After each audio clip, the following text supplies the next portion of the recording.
여러분 김형석 교수님이라고 아시는지 모르겠어요. 이분이 거의 100세가 되시는 분이에요. 그런데 이분이요, 일주일에 지금도 100세가 다 돼 가시는데도 전국을 다니시면서 막 일주일에 서너 번의 강의를 이분이 해내시는 거예요.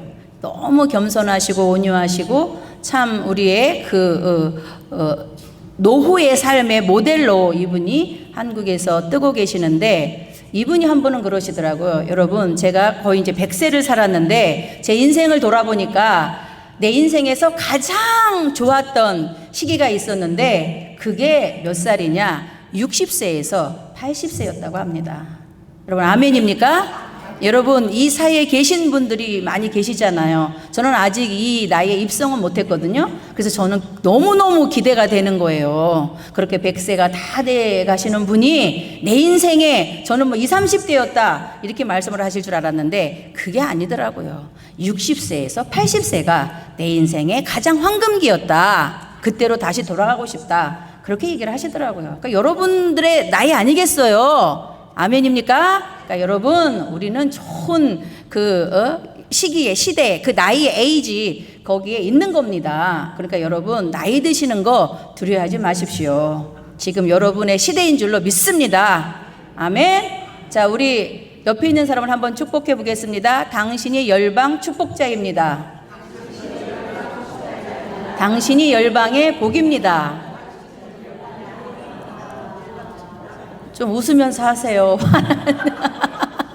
무서우시면 안 되게 다시 한번 환하게 웃으시면서 여러분이 내가 하나님이 주신 최고의 미소로 내가 옆 사람을 축복해야지 이런 마음을, 그것도 비전이에요. 그 마음 먹는 거 비전이거든요. 다시 한번 환하게 웃으시면서 진심을 다해서, 영혼 없는 목소리 말고 진심을 다해서 당신이 열방 축복자입니다. 아멘 아멘. 자, 이제 제가 느헤미야 비전의 그 7가지 영적 원리에 대해서 말씀을 드려보도록 하겠습니다. 자, 느헤미야는 어떤 사람이었느냐? 우리가 잘 알잖아요. 142년 동안 무너졌던 예루살렘 성벽을 며칠 만에 재건했어요? 52일 만에. 여러분 아시잖아요. 그래서 성경을 이렇게 읽다 보면 뭐 무너진 것을 세우는 사람이 뭐 여러 모델이 있어요. 그러나 그 성경에서 한 권을 할애해서 그 무너진 것을 세운 자의 최고의 모델을 느헤미야로 선정을 했다는 거죠.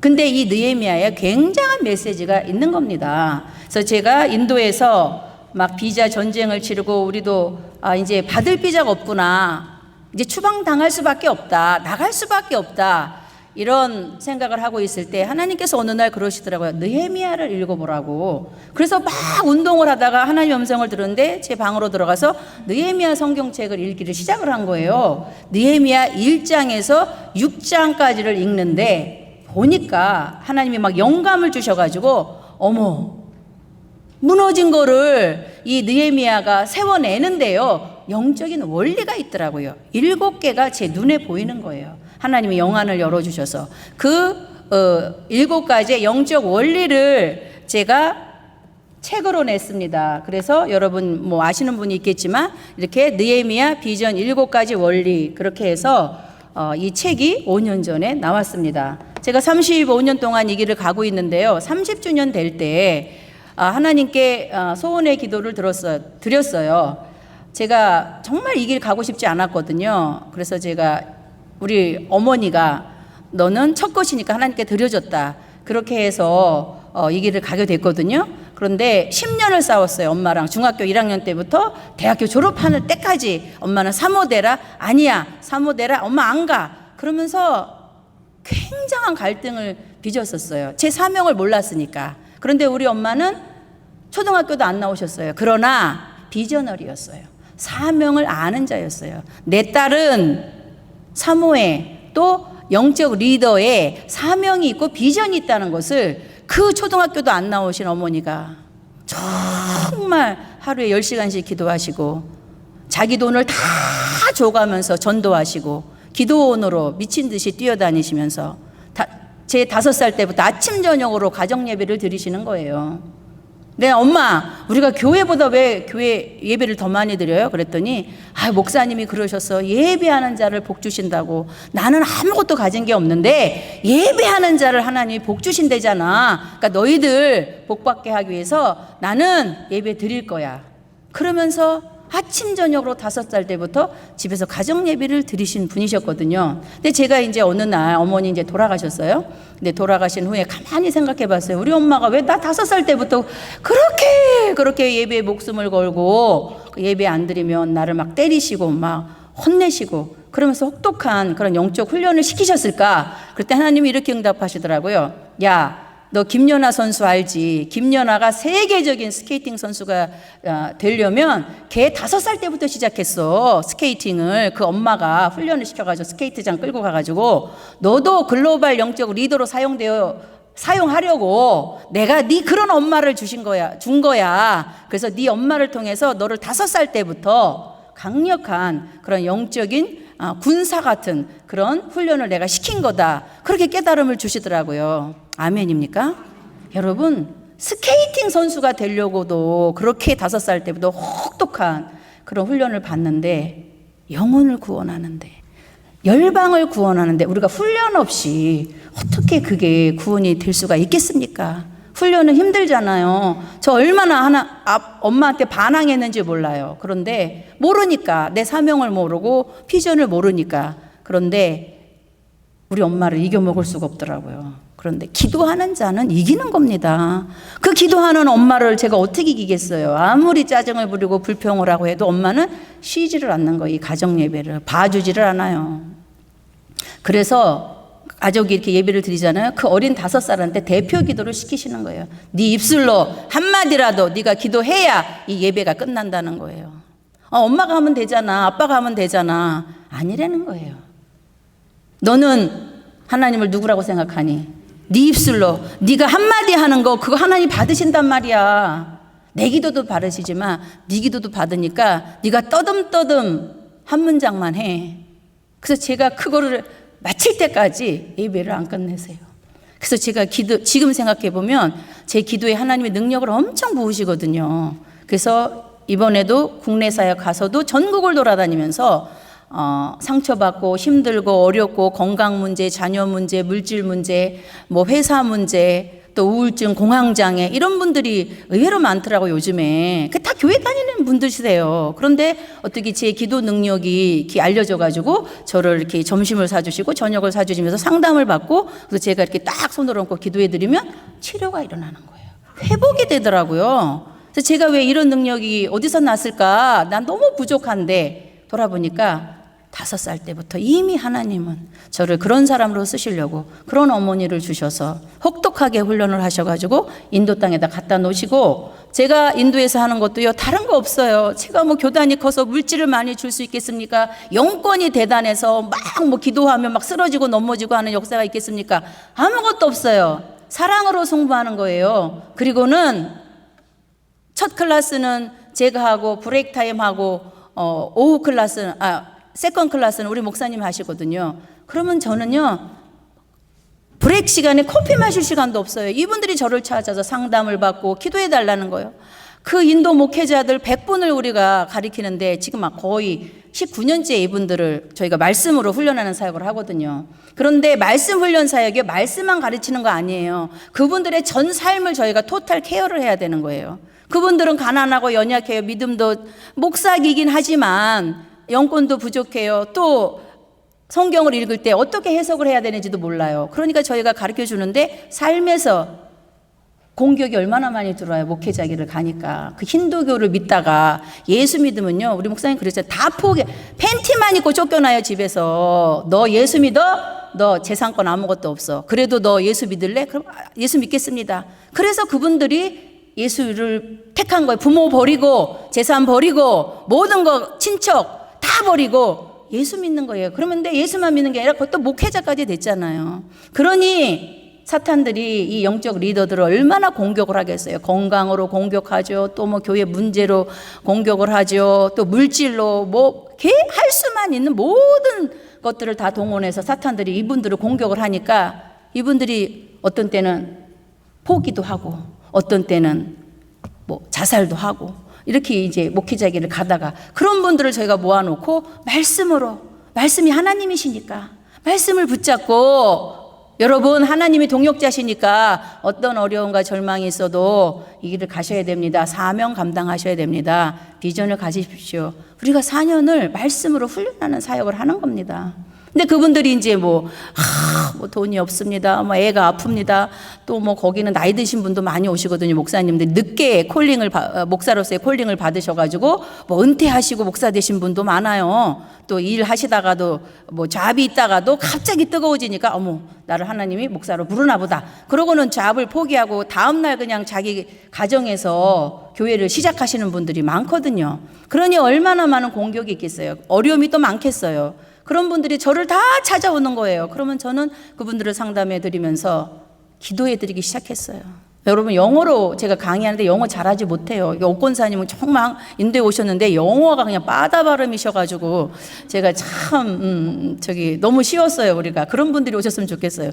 저희는 한 문장 한 문장 하는 게 힘들어요. 내 나라 말이 아니기 때문에. 그래도 떠듬떠듬 뭐 발음이 이상할지라도 우리나라가 그래요. 할머니 발음 영어 발음이 조금 이상해. 저랑요 우리 엄마 발음을 와치해 보세요.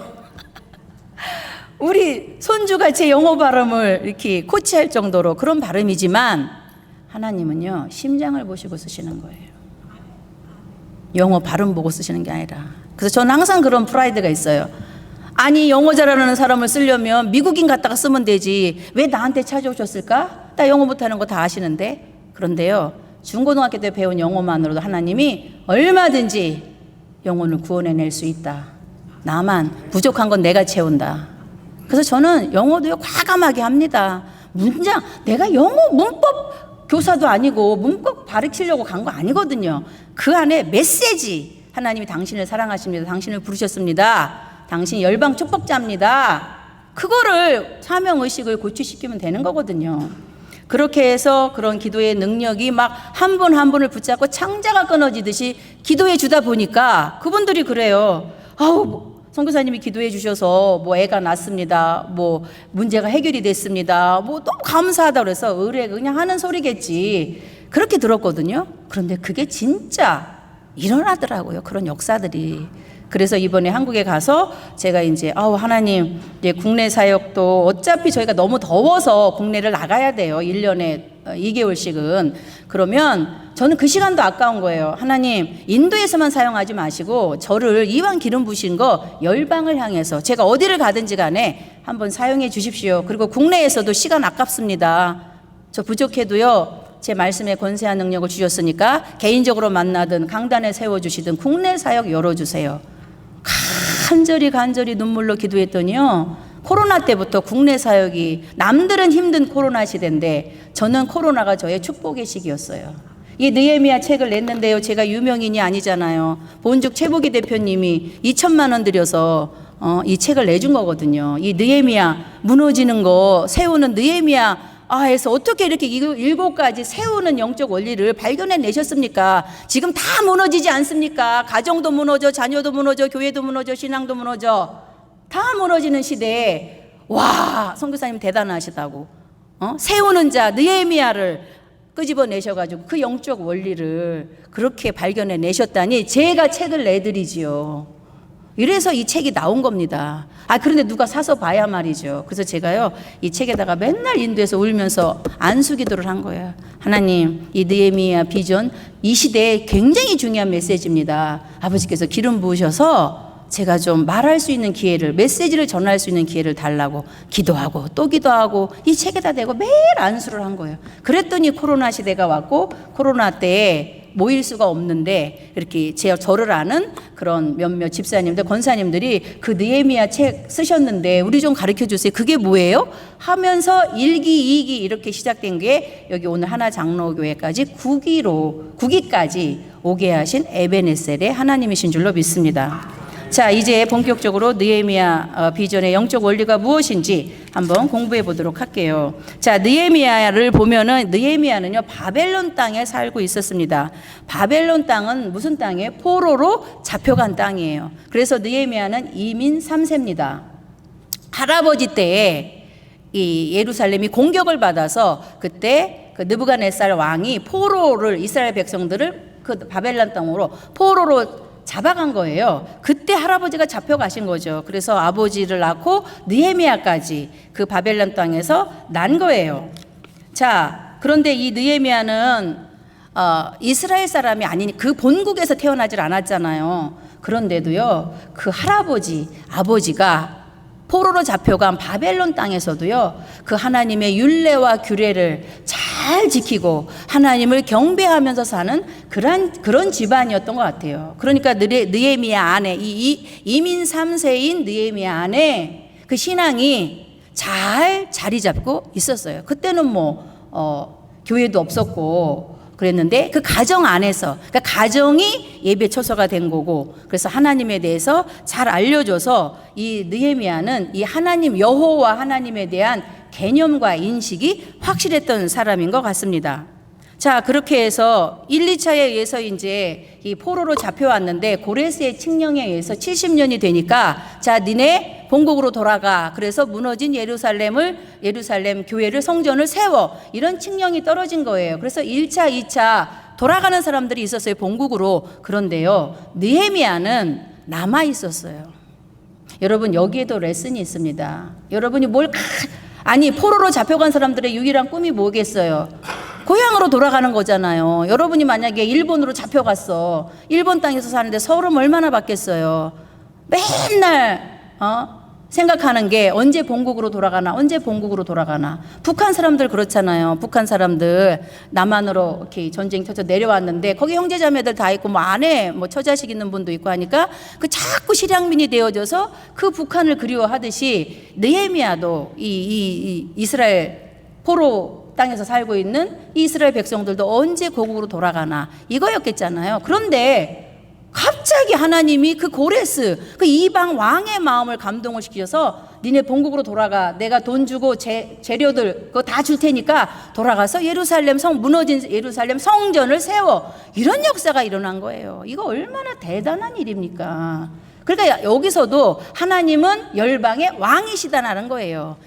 예수를 모르는 이방 왕의 마음을 감동시켜서 본국으로 돌아가라고. 그게 지금 생각해 보세요. 인간이 할 수 있는 일이 아니거든요. 욥기에 보면 기이한 일을 행하시는 여호와, 우리가 상상할 수도 없는 특이한 일, 기적을 일으키시는 여호와 하나님. 그리고 이렇게 남들은 다 돌아가는데 느헤미야는 안 돌아가고 있는 거예요. 그러니까 여러분 이상하지 않아요? 남아있는 자의 사명이 있기 때문에 그렇습니다. 비전이 있기 때문에 그렇습니다. 그래서 여러분의 삶에 여러분이 막 갈망하고 막 뭐가 이루어지기를 바라고 소원을 하는데 안 될 때가 있어요. 왜 안 되지? 그거는요, 분명히 하나님의 다른 뜻이 있기 때문에 그렇습니다. 그러니 절망하지 마십시오. 그래서 이렇게 느헤미야가 남아 있는데 어느 날 이제 고국에서 자기 형제들, 거기에 남아 있는 형제들이 이제 바벨론 땅을 온 거예요. 그러니까 느헤미야가 야, 거기 우리 본국의 사람들 어떻게 지내고 있어? 그랬더니 야, 말도 마. 성문은 불에 타고 큰 환난을 당하고 능욕을 당하고 있다. 우리 민족들 서름을 당하고 아주 힘든 상태에 있어. 성벽은 불탔어. 다 무너졌어. 이런 얘기를 느헤미야가 들은 거예요. 그러니까 느헤미야가 거기에 보면 느헤미야 1장 4절에 보면 수개월 동안 가슴을 치며 눈물로 기도하다가 느헤미야는 자신의 비전을 깨달은 겁니다. 그 비전이 뭐였죠? 그거는 자기가 본국으로 돌아가서 그 무너진 예루살렘 성벽을 내가 세워야 되겠다. 이 비전을 깨달은 겁니다. 그래서 느헤미야 비전의 첫 번째 원리가요. 비전은 여러분 언제 받을까 굉장히 궁금하시잖아요. 어려울 때 받는 경우가 많습니다. 여러분의 삶에 고난이 닥치고 어려움이 닥치고 문제가 닥쳤을 때 여러분이 막 기도를 하는 거예요. 하나님께 느헤미야처럼. 느헤미야가 수개월 동안 일했는데 3개월, 4개월 그리고 금식을 하면서 하나님께 기도로 들어간 거예요. 그 문제를 놓고 그랬을 때 하나님이 느헤미야한테 딱 그 자신이 왜 태어났는지, 왜 바벨론 땅에서 태어났는지, 그리고 술관원이 되었잖아요. 그런데 느헤미야 1장 1절에 보면요, 느헤미야는 그때까지 술관원이 아니었어요. 마지막 절에 보면 뭐라고 나와 있냐면 내가 기도했더니 술관원이 되었다 그랬어요. 아멘입니까? 기도는요, 여러분의 위치도 높여주세요. 여러분이 어떤 뭐 명예나 뭐 이런 거 그런 거 소망하는 거 있잖아요. 근데 하나님이 그 위치를 주시는 것도요, 하나님의 나라와 관련이 있어야 됩니다. 하나님과 관련이 있는 거예요. 술관원 자리가 되니까 어떻게 돼요? 왕하고 친해지잖아요. 그때 비서실장이거든요. 지금 시대로 말하면 술관원 자리는. 그래서 아닥사스다 이 왕의 아버지가 독살됐어요. 그러니까 음식에 독을 타서 얼마나 적들이 그 왕을 죽이려는 계략이 많겠어요. 그러니까 누구도 못 믿는 거예요. 왕은 특히 먹는 거, 마시는 거, 먹는 거를 자기가 이 세상에서 가장 신뢰할 수 있는 사람한테 맡기는 거죠. 근데 그게 느헤미야였다는 겁니다. 이방 땅에서. 할렐루야. 여러분 이민 오셨어요. 그러나 하나님께서 여러분과 함께 하시면서 여러분이 하나님의 율례와 규례를 지키고 하나님 예배하는 자로 어느 땅에 있든 이민 3세든 4세든 상관없어요. 하나님을 예배하는 자, 경외하는 자는요, 이방 땅에 살지라도 하나님이 높여주시고 하나님이 복을 주시고 하나님이 멋지게 사용해 주신다는 거, 여러분이 믿으시기 바랍니다. 그래서 느헤미야가 깨달은 거예요. 나네. 그 무너진 거 그냥 울고만 있고 아우 저거 어떡하지 이런 게 아니라 나였구나. 하나님이 저 142년 동안이나 무너진 예루살렘 그 성벽을 다 보고 세우라는 거구나. 그 깨달음이 딱 오자 술관원 자리 그 높은 지위도요 다 내려놔요. 지금 느헤미야는 어떤 상태예요? 최고위직을 가진 상태예요. 바벨론 땅에서 먹는 거, 입는 거, 뭐 누리는 거 그냥 이방인으로서 이방 땅에서 최고로 누리고 있는 그 상태인데요. 자신의 비전을 딱 깨닫자 느헤미야가요 과감하게 다 내려놓습니다. 그리고 자기가 한 번도 가본 적이 없는 그 예루살렘 땅을 향해서 전진을 하는 거죠. 우리는 이런 믿음이 있어야 될 줄로 믿습니다. 우리가 가진 거요, 이거 눈에 보이는 거는요 별로 중요하지 않아요. 보이지 않는 게 더 중요한 거예요. 하나님의 나라, 하나님의 비전, 그것을 위해서는 내가 가진 모든 뭐 명예, 물질 다 내려놓고 떠날 수 있는, 그것을 향해서 거침없는 발걸음을 내디딜 수 있는 우리가 되어야 될 줄로 믿습니다. 그래서 예레미야 33장 2절 3절을 보시면 이를 행하시는 여호와, 그것을 만들며 성취하시는 여호와, 그의 이름을 여호와라 하는 자가 이와 같이 이르도다. 너는 내게 부르짖으라. 내가 내게 응답하겠고 내가 알지 못하는 크고 비밀한 일을 내게 보이리라. 어떨 때 보여주신다고요? 부르짖을 때, 나를 여호와로 알고 기도할 때 내가 크고 비밀한 일을 보여줄게. 그 크고 비밀한 일이 바로 비전이라는 거예요. 사명이라는 거예요. 그래서 여러분, 죄가 많은 곳에 이 은혜가 큰 거예요. 무너진 곳에 역사가 일어나는 겁니다. 그래서 여러분, 가정이 무너지고 자녀가 무너지고 뭐 사업이 무너지고 관계가 무너지고 다 무너져도요, 주님을 붙잡으면 거기서부터 하나님은 여러분을 느헤미야로 기름 부으셔서 세우는 자가 되게 하실 줄로 믿습니다.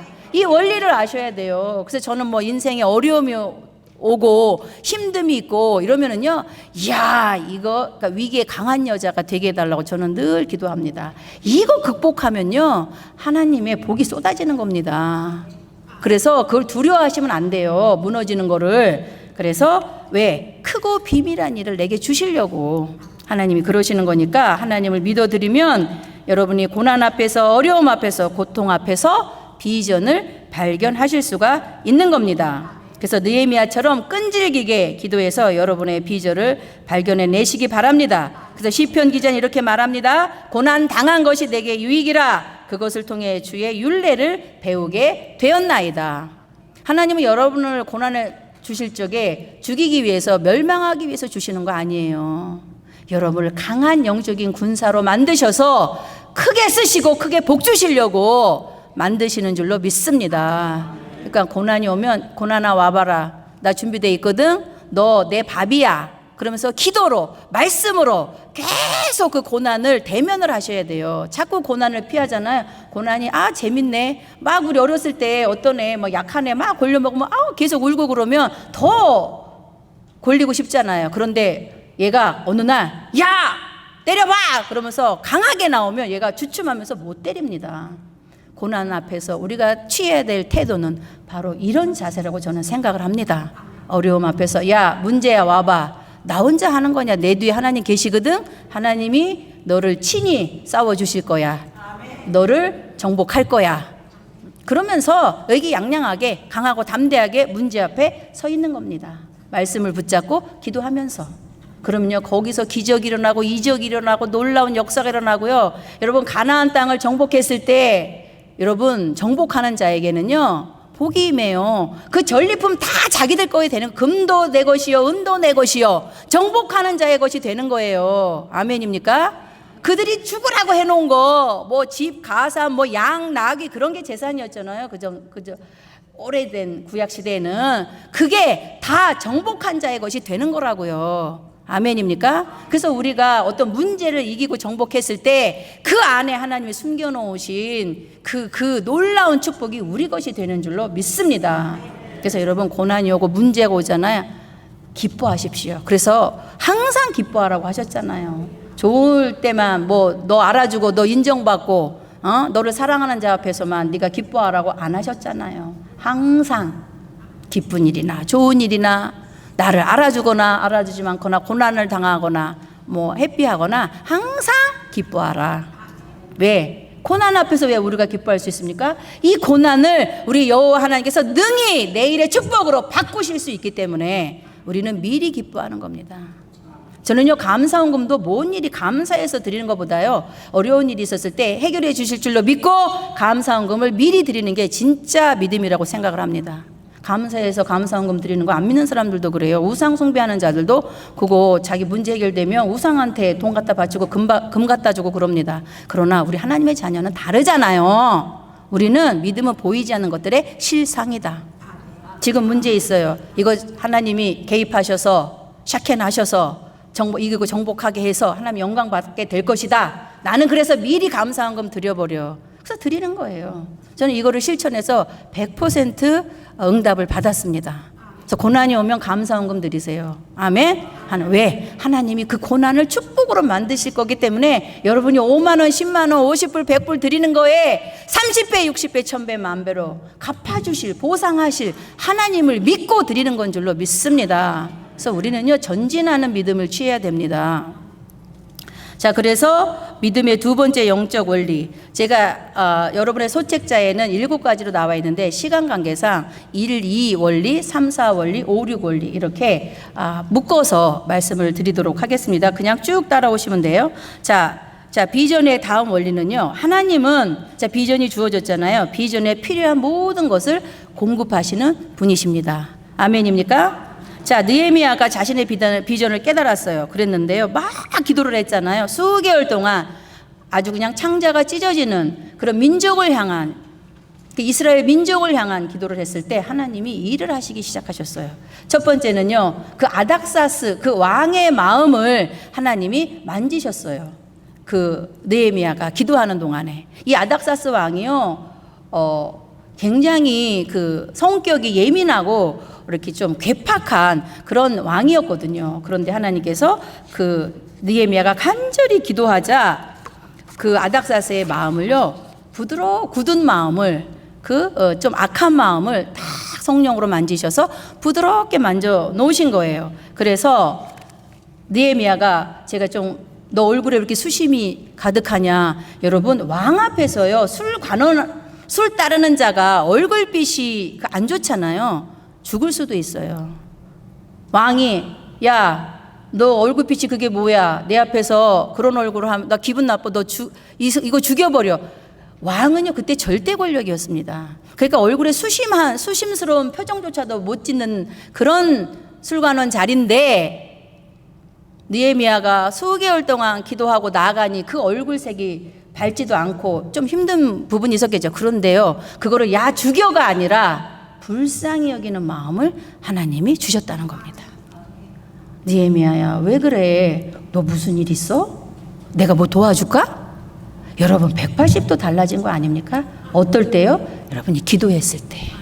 그러니까 사람 마음 여러분 막 이렇게 강팍한 분 있잖아요. 그리고 뭐 자녀든지 이웃이든지 뭐 누구든지 갑자기 그 마음이 강팍해져서 나를 이상하게 대하고 뭐 이런 분들 있잖아요. 기도하라는 거예요. 여러분이 간절히 기도하면 하나님께서 그 마음을 여러분이 기도하는 동안에요 다 만져 놓으셔요.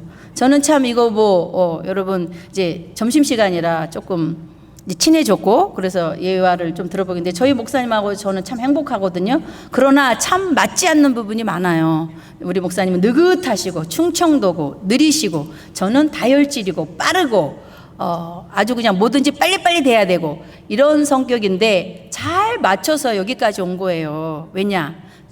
어제가 저희 결혼 35주년이었거든요. 그래가지고 제가 이제 돌아온 거를 딱 우리가 그렇게 행복하게 지낼 수 있을까 돌아봤더니 우리 딸이 그래요. 둘이 참 성격 안 맞는다고. 그런데도 안 맞는데도 행복하게 지금까지 사는 이유가 뭐냐? 우리는 비전이 같아요. 열방에 복이 되자. 그래서 나를 인도 선교사로 부르시기 위해서 내 남편을 주셨구나. 내 남편이 아니면 내가 인도까지 갈 수가 없거든요. 그러니까 하나님이 그런 남편을 주셔서 그 비전이 갖게 하셔가지고 이렇게 사용되어지니까 먼저 그의 나라 그의 의를 함께 구하니까 우리 가정은 저절로 행복해지더라 이거예요. 그래서 저는 우리 목사님이 저를 남들이 보면 굉장히 좋은 분이에요. 살아보라고 하잖아요 보통. 한번 살아보라고. 근데 살아봐도 좋은 분이에요. 내가 살아보니까 다시 태어나도 저는 우리 목사님하고 결혼할 거예요. 그런데 우리 목사님은 난 딴 여자랑도 살고 싶어 이러더라고요. 그러거나 말거나 그건 당신 생각이시고요. 저는 당신하고 결혼할 거예요. 이렇게 이제 농담 삼아서 얘기를 하거든요. 그런데도 가끔 안 맞는 게 있잖아요. 이렇게 오피니언이 틀릴 때가 있고 그럴 때는 제가 저를 죽입니다. 물론 주장할 때도 있어요. 그러다가도 딱 깨달음이 와요. 이거 우리 집의 가장으로 우리 남편을 세운 분이 그 질서의 하나님이시니까 내가 아무리 똑똑한 척 해도 하나님은 나의 똑똑함을 사용하는 게 아니라 순종을 사용하시는 거다. 내 애티튜드를 보시는 거다. 그래서요 제 의견이 옳아요. 그런데 우리 목사님의 의견이 어떤 때는 그건 아닌 것 같아요. 그러면 안 될 것 같아. 그런데도 하나님은요 네가 순종해. 왜냐? 그 안 될 것 같은 그 일 네가 순종할 때 내가 좋게 만들 거거든. 하나님이 요구하시는 게 뭐예요? 순종하는 아내의 태도. 남편이 완벽해서가 아니에요. 그 태도를 보시면 하나님이 그래 나 알거든. 네 남편 생각 별로 안 좋아. 네 생각이 훨씬 낫지. 그러나 너는 내 말에 순종하려고 지금 노력하고 있구나. 그래서 네 남편이 그 생각 안 될 것 같은데 내가 잘 되게 할게. 그래서 잘 되는 거예요. 남편이 완벽해서도 아니고. 그래서 저는 이 원리를 딱 깨닫고 나서 행복해진 거예요. 그래서 제가 이런 의견을 냈다가 우리 목사님 의견 내 의견이 다를 적에는 무조건 남편의 의견에 순종한다. 그리고 내 의견을 주장했는데 우리 목사님이 안 들으면 그거는 하나님이 기도하라는 뜻이다. 그래서 같이 기도합시다. 그래서 응답받은 사람의 의견으로 따르면 되는 거니까. 그래서 아무튼 이렇게 기도할 때 그럼 어떤 때는 우리 목사님이 이제 제가 보통은 이제 잔소리해서 좀 건드려 놓죠. 그러면 마음이 불쾌하실 거 아니에요. 그럼 우리 목사님 말을 안 하세요. 원래 말도 없는 데다가 또 더 말을 안 하세요. 그럼 제가 하는 게 있습니다. 그거는요, 골방에 들어가서 기도하는 거예요. 아버지, 제가 제 말로 행동으로 우리 남편의 마음을 좀 상하게 한 것 같아요. 근데 제가 지금 얘기해도 우리 남편은 안 들을 것 같으니까 하나님이 저 기도합니다. 그 남편의 마음을 지으신 분이 하나님 아니십니까? 제가 기도할 때 그 마음 예쁘게 선하게 좋게 만져주세요. 이렇게 기도해요 저는. 그러면요 그 다음에 이제 우리 목사님 여보 미안해 우리 커피 마시러 가자 그러면은 알았다고. 하나님이 이미 내가 기도하는 동안에 그 마음을 만져놓으신 거예요. 여러 번 경험했습니다. 본인은 모르시는데 저는 그렇게 기도를 했거든요. 근데 아직 안 풀렸는데 남자가 째째하게 그것도 이해도 못하고 지금까지 삐져 있냐고 이렇게 하면 더 큰 화를 불러오겠죠. 그런데 기도하는 거예요. 아버지, 나 남편하고 오래 살았어도 저 속을 잘 모르겠어요. 그러나 그 속을 지으신 분 하나님이시잖아요. 아버지가 만져주세요. 믿습니다. 그리고 제가 여기 교회 화장실에 들어갔는데 정말 제가 좋아하는 성경 구절 중에 하나가 예배소서 4장 32절이거든요. 서로 친절하고 불쌍히 여기고 서로 용서하라. 저는 인간관계를 이걸로 승부를 걸어요. 이 말씀으로. 부부간에도 친절해야 됩니다. 저 친절하지 않았거든요. 지금도 아직도 하지 못한 부분이 있어요. 가시 같은 부분이. 그러나 계속 노력을 합니다. 친절해야 돼. 친절해야 돼. 그리고 불쌍히 여겨야 돼. 아우, 나같이 성격 안 좋은 여자 만나서 얼마나 고생을 하나, 이런 마음으로 이제 불쌍히 여겨요. 그래서 아우, 그래도 나를 이렇게 서포트를 하려고 하니 성격도 안 맞고 다 뭐 음식도 안 맞고 다 안 맞는데 그래도 아내를 존중하면서 여기까지 왔으니 불쌍히 여기고, 내가 사랑해주지 않으면 누가 사랑해주겠나, 저 남자를. 그러니까 남편들도 마찬가지예요. 나한테 시집 와서 참 고생 많이 했지. 저 고운 얼굴이 다 할머니가 됐네. 나 때문에. 내가 사랑 안 해주면 이 여자 누구 믿고 살아가나. 그렇게 불쌍히 여기는 거예요. 아버지가 그게 우리를 불쌍히 여기는 그 관점이거든요. 아버지가 우리를 보시는, 내 자녀 저거 내가 불쌍히 안 여기면 저거 누가 케어할까. 우리 아버지가 저 성격도 안 좋고 저 아직도 내 말이 뭔지도 모르는 내 자녀 내가 품어주지 않으면 저 인생 어떡하나. 그렇게 불쌍히 여기시는 마음, 컴패션, 그 마음이 예수님이 우리를 보시는 관점이고 하나님 아버지가 그의 자녀들을 바라보시는 관점이거든요. 그걸로 승부를 거는 거예요. 부부간에도, 이웃간에도, 성도들간에도 누구를 만나든지. 그 선교사와 선교지에 있는 그 영혼들도 저는 이런 걸로 어프로치를 하는 거예요. 불쌍히 여기는 거예요. 아직 몰라서 그렇지. 하나님의 말씀을 잘 모르니까 먼저 내가 품어야지, 용서해야지. 여러분, 용서가요, 부부관계니 또 목회생활이니 선교할 사역이니 승부를 거는 걸 용서로 거셔야 돼요. 완벽한 사람이 누가 있어요? 아무리 노력해도요, 말이나 행동에 실수가 있게 마련이에요. 그거 꼬치꼬치 따지면서 으르렁거리면서 싸워보세요. 끝도 없습니다. 교회에서도 다 은사가 다르잖아요. 뭐 반주하는 사람, 찬양하는 사람, 목사님은 다 각자 은사가 다 다르잖아요. 왜 당신은 나같지 않냐고. 그렇게 할 때 아버지 가슴이 찢어지는 거예요. 다르게 만들어서 하나님은 다양성 속에서 그 하나됨, 연합을 보시면서 하나님이 영광 받으시기를 원하시는 거거든요. 그러니까 부부간에도 달라야 되는 거예요. 그거 같으면 재미없어요. 하나님은 다른 사람을 주셨거든요. 그 다름 속에서 말씀으로 네가 한번 연합해봐라. 사랑으로 연합해봐라. 용서로 연합해봐라. 그래서 저는 끊임없이 용서하는 거예요. 우리 인도 목회자들이 뭐 잘못해도 끊임없이 용서해요. 내가 죽기까지 용서하리라.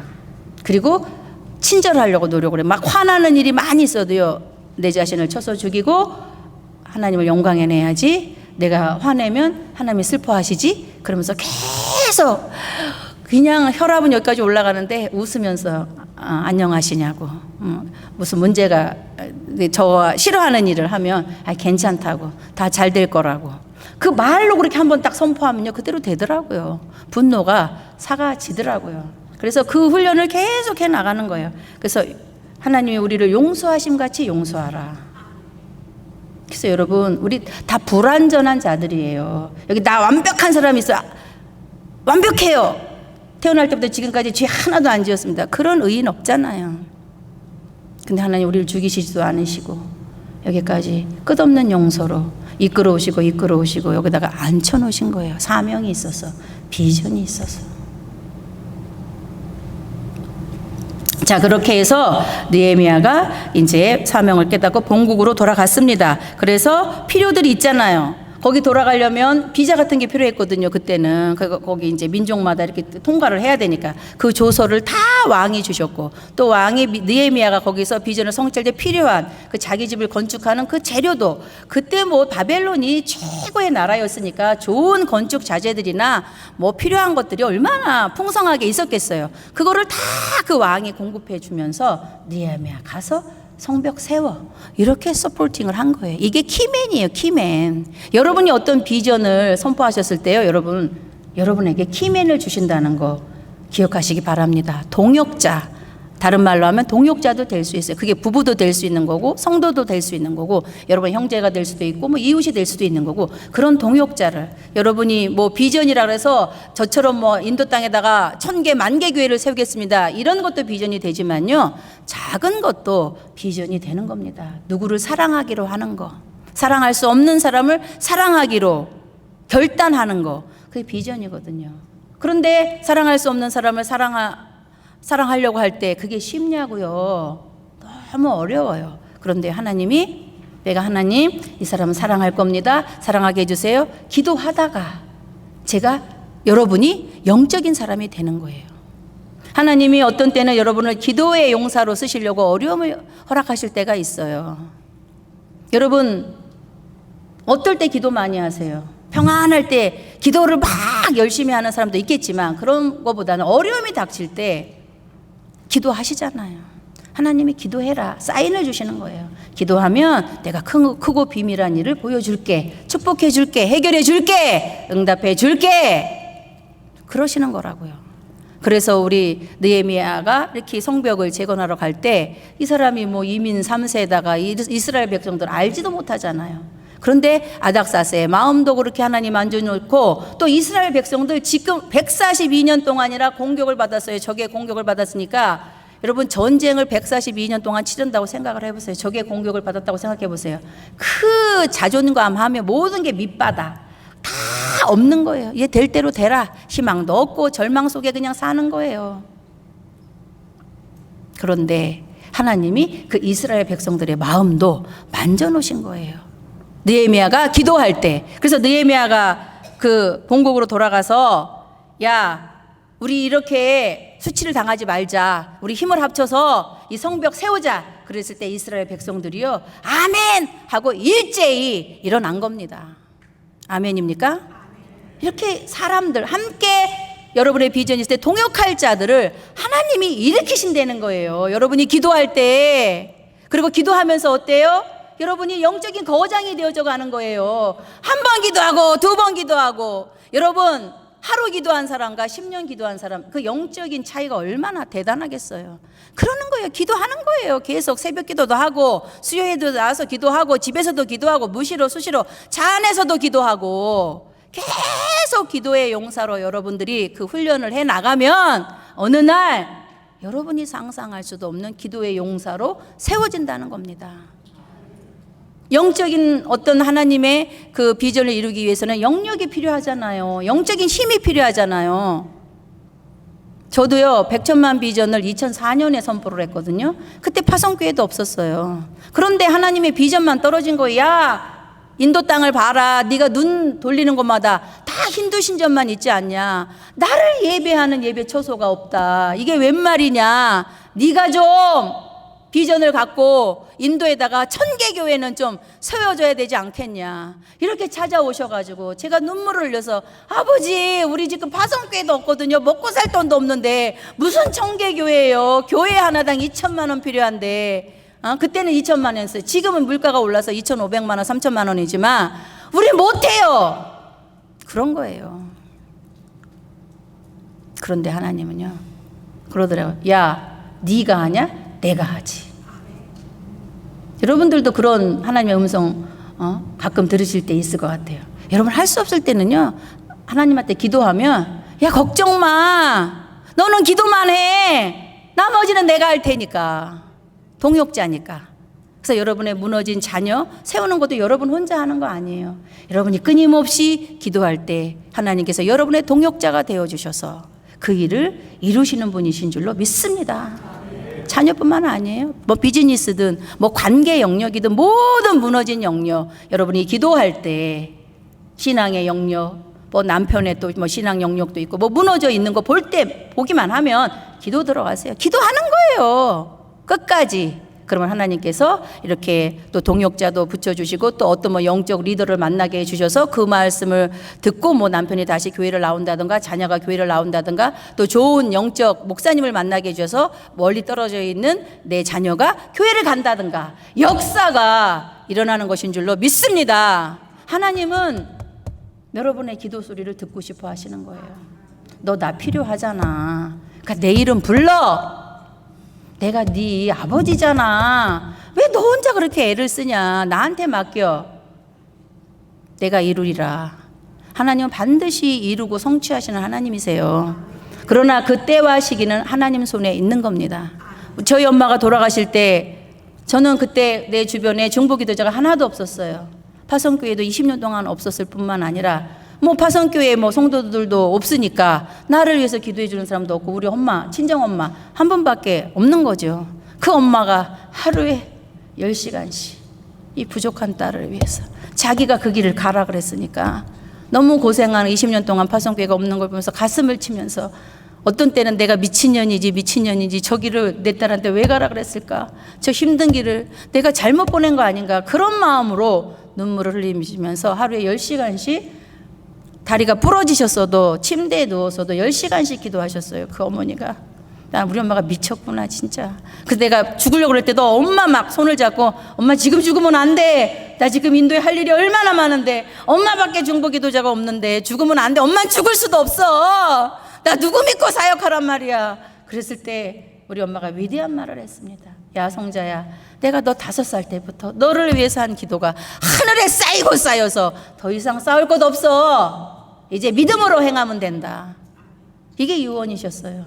그래서 제가 우리 엄마 죽지 말라고 더 이상 못 잡았습니다.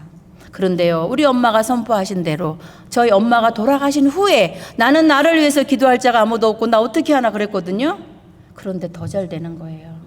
하늘에 쌓인 기도가 있어서 그 기도가 역사를 이뤄내는데요. 코로나 중에도 저희 코로나 전에는 1년에 한 교회 세우기도 힘들었어요. 아 이거 1000개 언제 세우나 하나님. 왜 또 교단은 작은 걸 주셔가지고 이렇게 힘들게 후원하게 하십니까? 좀 큰 교단 주셔서 팡팡팡팡 그냥 1년에 1억씩 밀어주시지 왜 이렇게 힘들게 하시는 겁니까? 그런 마음이 들었는데요. 코로나 때 제가 우리 사도노른교회 그 성교관에 있었는데요. 철야마다 가가지고 통곡을 했어요. 아버지 난 할 줄 아는 거 없거든요. 성교밖에 할 줄 몰라요. 그런데 문 닫으시면 안 됩니다. 저를 다시 인도로 보내달라고 아버지가 그 일을 이뤄달라고 통곡을 하면서 거의 한 달을 기도했습니다. 아무 소리도 부르짖을 수가 없었어요. 아버지 이름만 불렀어요. 아버지 아버지 아버지 아버지. 우리 사돈어른이 자다가 놀라셔가지고 뛰쳐나올 정도로 목이 터져라. 아버지 아버지 아버지. 그랬을 때 그 이후부터 기적이 일어나기 시작했습니다. 그래서 코로나 때 6개 교회를 세웠잖아요. 개인으로 만나서 우리 백천만 비전이 있습니다. 이거 같이 동참합시다. 그런데요, 그 마음을 하나님 안겨놓으시는 거예요. 제가 기도하는 동안에 한 달 동안 기도할 때 사람들 이미 만나야 될 자들을 아시고, 그래서 어떤 전도사님, 여자 전도사님이 저희 사역지로 왔다 가셨는데, 아우 내가 목사님 사역지를 보니까 아우 나 생전에 2개 교회를 세우고 죽어야 될 것 같아요. 그랬는데 그걸 안 지키고 계셨거든요. 근데 개인적으로 저희를 만났는데 아 이때라는 거예요. 그래서 내가 아우 전도사님 이거 시기 잘못 정한 거 아니야? 지금 코로나 때인데 전도사님 뭔 돈 있어요? 그랬더니 아니에요. 계속 그냥 하나님이 강권적으로 지금이라고 해서가지고 아우 나 대출 받아서라도 할래요. 나 이거 안 했다가는 내가 어떻게 될 것 같아요.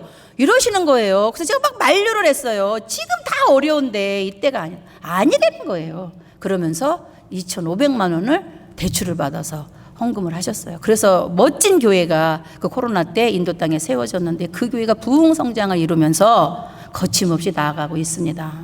그래서 6개 교회가 그렇게 어려운데도요, 하나님은 기도하면요, 불가능한 것을 가능하게 만드시고 없는 것을 있게 하시고 죽은 것을 살리시면서 마음에 감동을 주시면서 하나님은요 계속 하나님 나라를 위해서 정조준하시면서 그 일을 행하시는 여호와 하나님이신 줄로 믿습니다. 그래서 어떤 또 굉장히 많아요. 기도했을 때 또 경주에 있는 어떤 권사님인데 이 권사님이 제 간증을 듣고는 나도 인도에다가 교회 하나를 세워야 되겠다. 이제 결단하신 거예요. 그래서 은퇴 자금을 은퇴했는데 그 중에서 2,500만 원을 인도 교회를 건축을 하기 위해서 헌금을 하신 거예요. 근데 자녀들이 이거를 이해를 못하고 엄마 우리 지금 대출금도 갚아야 되고 그 돈 우리 주지 왜 인도에다가 교회를 세우냐고 컴플레인을 그렇게 하더래요. 그래서 이 권사님이 너무 마음이 아파서 저 자식들을 때릴 수도 없고 진짜 하나님 어떡하냐고 눈물로 새벽에 나와서 기도를 했는데요. 딱 3개월 만에 2,500만 원이 생기게 하셨대요. 그래가지고 이 자녀들이 입을 딱 다물더래요. 그러면서 선교사님 나 하나 더 짓고 싶습니다 이러더라고요.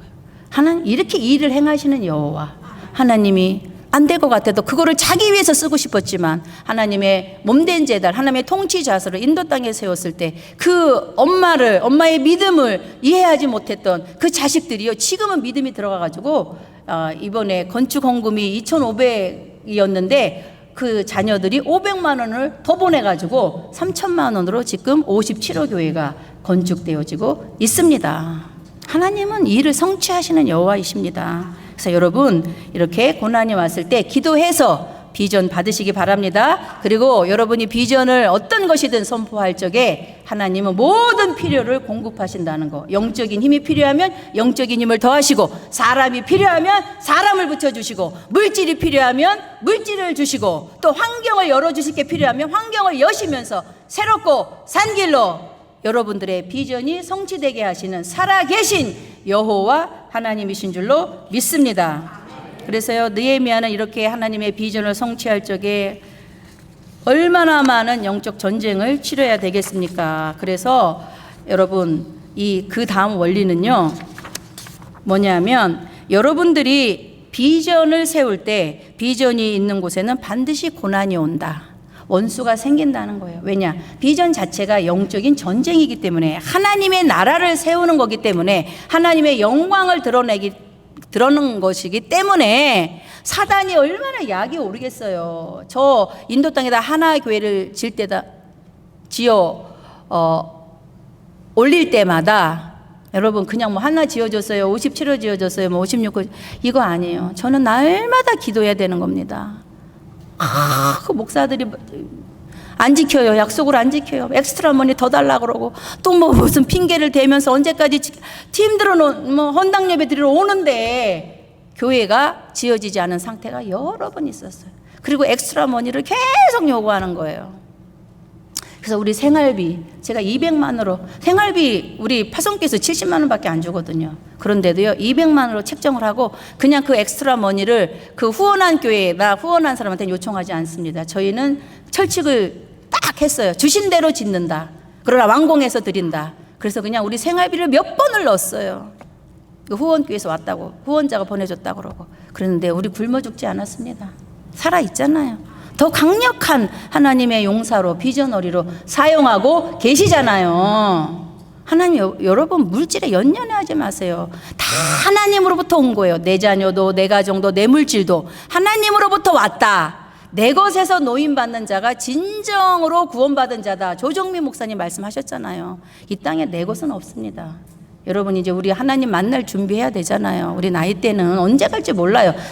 젊었다고 오래 사는 것도 아니고, 나이 들었다고 금방 죽는 것도 아니에요. 그거는 하나님 손에 달려져 있어요. 그러나 분명한 거는 누구나 죽는다는 겁니다. 그래서 우리는 이 땅에서요, 오늘 우리 목사님이 설명 잘 해주셨잖아요. 저 선교사님 돌아가실 때 아무것도 우리 육신의 눈에 보기에는 아무것도 안 가고 하셨는데, 영적으로는 가장 풍성한 열매를 하나님 앞에 들고 갔다고 저는 믿습니다.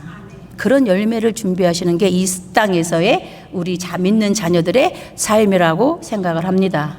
그래서 여러분들이 저기 히스기야 왕 아시잖아요. 병 걸렸는데 하나님이 15년을 연장해 주신 이유가 뭐예요? 내가 한 것을 기억하시사 나를, 내 병을 치료해 달라고. 히스기야가 그렇게 기도했거든요.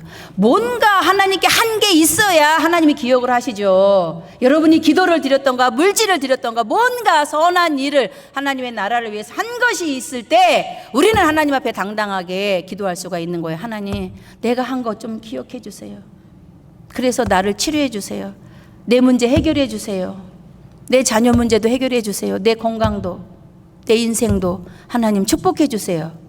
말할 수 있는 근거가 있어야 된다는 거예요. 그래서 여러분, 이 교회에 와서요, 이 교회에서 뭐 하는 거를 여러분 그냥 잡이라고 여기시면 안 돼요. 나 같은 것도 써주시는 게 감사하다는 마음으로 섬기셔야 되는 거예요. 누가 알아주든 안 알아주든.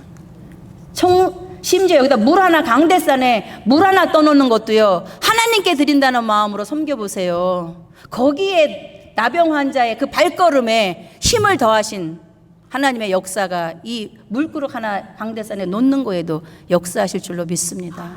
꽃꽂이 하나, 그 마이크 시스템 점검하는 거 하나, 이렇게 뭐 틀어진 거 있으면 그걸 똑바로 해놓는 거 하나, 화장실에 가서 막 지저분하게 쓴 거 티슈로 닦는 거 하나, 누가 보고 계세요? 하나님이 보고 계시는 거예요.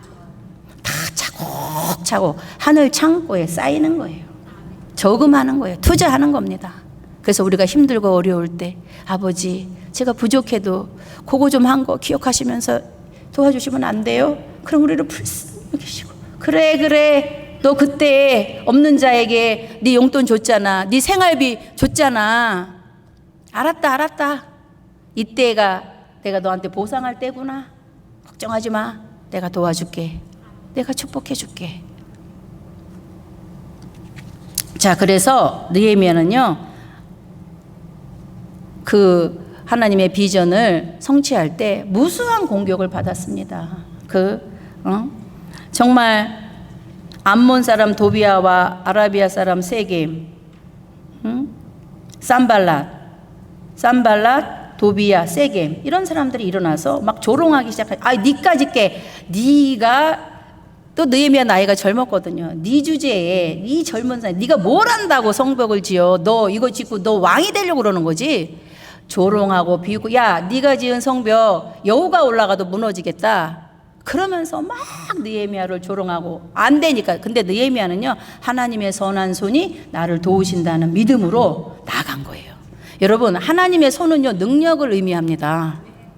그런 하나님의 선한 손이 나와 함께 하시고 하나님이 친히 싸우시리라. 느헤미야는요, 자기 적들한테 정말 욕하면 욕하고 때리면 때리고 이런 걸로 대적하지 않았습니다. 기도로, 믿음으로 조용히 나아간 거예요. 그냥 그 비전에만 집중한 거예요. 그러자 막 나쁜 소문을 막 내기 시작한 거예요. 느헤미야에 대해서 막 느헤미야는 이렇게 했고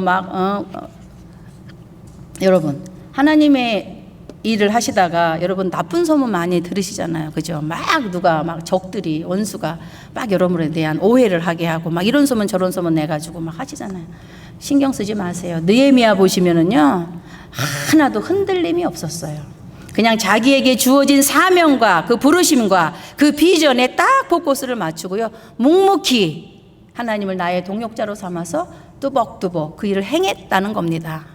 그래서 그 성벽이 52일 만에 재건된 겁니다. 그래서 내가 이렇게 하는데 알아주지도 못하고 이거 해서 되겠어? 그러면서 이거 때려치우자. 이거 해봤자 소용없어. 그럴 때 하셔야 되는 겁니다. 더 하셔야 되는 거예요.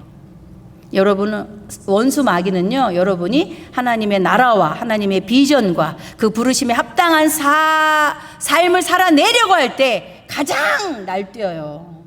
주변 사람한테 나쁜 소문 또 조롱하게 하고 니까지 게 뭔데 니 주제에 뭔데 이런 것으로 계속 공격을 해서 그거를 못하게 만드는 게 그 원수 마귀의 목적이에요. 여러분 거기에 부응하시면 안 되잖아요. 그러니까 그럴 때 강한 믿음으로 더 기도하시고 더 말씀 붙잡고 그 비전 주신 분은 하나님이시니까. 우리가 처음에 인도에 가가지고 인도 목회자들을 훈련한다 하니까요, 진짜 이런 산발라 도비아 게셈이 일어난 거예요. 우리 목사님을 10살이나 어린 그 선교사가 자기가 먼저 왔다고 자기 집으로 음식을 먹으러 오래요. 그래서 갔더니 저희를 조롱하는 거예요. 선교사님, 그거 인도 목회자들 가르치는 거 사역 안 됩니다. 인도 목회자들 아주 못됐거든요. 돈만 밝히고요, 그 말씀 같은 거 그 신경 안 씁니다. 훈련 안 될 겁니다. 하지 마세요. 이러는 거예요. 진짜 10년이나 젊고 그런 타교단 그 목사가. 그런데 제가 그랬어요. 목사님, 이건 하나는 아셔야 된다. 저희를 여기 인도로 보내시는 분은 목사님이 아니시잖아요. 그리고 우리한테 인도 목회자를 말씀으로 훈련하는 사역을 하라고 하신 분이 목사님이 아니시거든요. 하나님이세요. 저희는 하나님의 말씀만 듣습니다. 할 겁니다. 했어요. 지금까지 너무 잘 되고 있어요. 최초로 저희가 인도 목회자들을 훈련하는 선교사로 그 땅에서 파워풀한 사역을 지금까지 감당하고 있는 겁니다. 그러니까 사람의 어떤 판단, 기준, 사람이 나를 보는 거는요, 나띵이에요. 제일 중요한 건 하나님이 여러분을 어떻게 보시느냐. 하나님이 존귀하다는데 누가 뭐라 그래요? 하나님이 이쁘다는데, 하나님이 쓰시겠다는데 감히 우리가 뭐라고 말할 수가 있겠어요? 하나님이 내가 너를 위해서 내 아들 십자가에서 찢었대는데, 그 사랑을 막을 자가 없대는데 누가 우리를 대적하겠습니까? 여러분, 그런 존귀한 자들이에요. 여러분들은 정말 그 아버지의 특별한 사랑을 받은 그런 자들이기 때문에 그런 육신의 말을 하는 자들, 믿음이 없는 말을 하는 자들의 말에 흔들리시면 안 됩니다. 하나님, 저들은 내 비전을 몰라서 저러잖아요. 하나님의 선한 손이 나를 도와주실 줄로 믿습니다. 하나님이 친히 싸워주실 줄로 믿습니다. 저는 기도만 하고 사랑만 합니다. 나머지는 하나님이 해주세요. 그래서 저희 목사님이 전인도 선교사협의 회장까지 되신 거예요. 있을 수도 없는 일이 일어난 거예요. 우리 교단요 너무 작아요. 1000개 교회도 안 돼요. 700교회나 될까? 성결교단. 기성은 커요. 그런데 우리 예성은 작은 교단인데 정말 베냐민 지파의 그 막내 같은 저희들을 하나님이 딱 한 가지 보신 거예요. 아무것도 없는데 얘들이 포기하지 않는 거예요. 원수들이 그렇게 공격을 하는데도 얘들이 굶어 죽고 또 하겠다고 저렇게 버티니까, 인도 땅에서 버티니까 나보고 외모만 보고 오해도 많이 받고 진짜 골백번도 때려치우고 싶었죠, 이 길 가는 거. 그런데 버텼어요. 아버지가 주신 비전만 붙잡은 겁니다. 누가 뭐라 그래도 난 하나님이 선택하시고 하나님이 부르셔서 이 일을 하는 거야. 이 사역 감당하는 거야. 그랬더니요, 하나님이 어느 때가 딱 되니까 기름을 부으시기 시작하는데요, 와, 제가 상상할 수 없을 정도로 저희 부부를 세우시면서 그렇게 우리를 대적했던 사람들을 친히 대적하시면서 여기까지, 오늘 이 자리까지 인도하신 살아계신 하나님이신 줄로 믿습니다. 그래서 여호와의 구원하심이 칼과 창에 있지 아니하므로 이 무리에게 알게 하리라. 전쟁은 여호와께 속한 것인즉 그가 너희를 우리 손에 넘기시리라. 아멘입니까? 여러분, 무기가 많다고 승리하는 거 아니에요. 재주가 많다고 승리하는 거 아니에요. 무슨 재능이 특출나다고 이 영적 전쟁에서 승리하는 거 아닙니다. 전쟁은 누구한테 속했다고요? 여호와께, 하나님께 속한 거예요. 우리가 누구를 사랑해내는 것도 또 섬겨내는 것도 이거 영적 전쟁이거든요. 그거요 사단이 싫어해요. 그런데요, 오직 하나님만 바라보면서 하는 거예요. 여러분, 그래서 저는 이걸 깨달았어요. 하나님이 좋아하시는 일은 사탄마귀가 싫어하는구나. 그래서 적이 생기고, 그래서 오해가 생기고, 그래서 내 마음이 이렇게 찢어지는 거구나. 그래도 해야 된다는 거예요. 그렇게 이기고 정복했을 때 거기에 전리품들이 끝도 없이 쏟아지는 거예요. 그게 여러분의 가정을 살리고 자녀를 살리고 여러분의 삶을 살리고 천대 만대까지 하나님께서 복 주시는 축복의 원리인 줄로 믿습니다. 그리고 이 이스라엘 백성들이요, 그 예루살렘 무너진 성벽을 세울 때 이들이 한 게 있어요. 그게 뭐냐면 늘 전쟁 준비를 했다는 거예요. 그 몸에, 그 얼마나 성벽 세우는 일도 힘들겠어요. 그런데 그들의 몸에 창과 칼을 차고 항상 전쟁 준비를 하면서 그 비전을 성취했다는 거예요. 이게 칼과 창이 뭘까요? 말씀과 기도예요. 항상 여러분, 우리는 지금도 전쟁 중에 있는 거예요. 누가 언제 우리를 공격할지 몰라요. 예배를 잘 드리려고 할 적에, 더 잘 드리려고 할 적에, 더 섬기려고 할 적에 여기저기서 공격들이 많이 들어와요. 그런데 내 몸에 칼과 창이 항상 있어야 되는 거예요. 말씀과 기도. 이게 딱 있으면은요, 느헤미야처럼 흔들리지 않습니다. 그러면서 전쟁 준비 딱 그 눈에 불을 켜고 말씀에 주님의 심장 갑옷을 딱 입고 말씀의 투구를 쓰고 기도 딱 하면서 나아가잖아요. 다 이 적들이요, 무서워서 슬슬슬슬 도망가는 게 보입니다. 그리고 하나님이 그들을 막 수치를 당하게 하세요. 창피하게 만들어버리고 또 내 눈에서 없어지게 해버리신다고 그러셨어요. 풀과 같이 사라지리라. 원수들은요, 풀과 같이 사라질 존재들이니 불쌍히 여기시고 친히 대적하지 마시고 하나님의 손에 맡기시기 바랍니다.